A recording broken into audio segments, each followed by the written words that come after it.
Une frappe israélienne pulvérise un hôtel en plein centre de Beyrouth, transformant le front libanais en véritable volcan. Selon les autorités libanaises, au moins 4 personnes sont mortes et 10 ont été blessées dans cette attaque. Le bâtiment abritait des familles déplacées du sud du Liban qui pensaient fuir les combats en se réfugiant dans la capitale.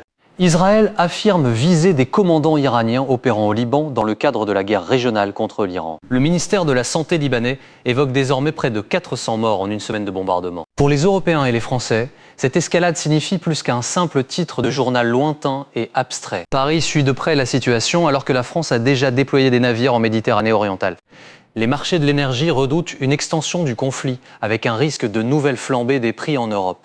Sur les réseaux sociaux, une rumeur absurde affirme que l'hôtel visé abritait secrètement une base spatiale libanaise. En réalité, les sources officielles parlent d'un immeuble classique, transformé en refuge improvisé pour des déplacés. Cette frappe intervient alors que la guerre entre les États-Unis, Israël et l'Iran atteint son 9e jour d'affrontement. En parallèle, l'Ukraine subit toujours des frappes russes massives dans un silence médiatique de plus en plus pesant. Pour les Français, ces crises multiples signifient plus d'incertitudes, de risques géopolitiques et de pression économique à venir. Si tu veux comprendre ces actualités mondiales sans filtre, abonne-toi maintenant et like cette vidéo pour la soutenir.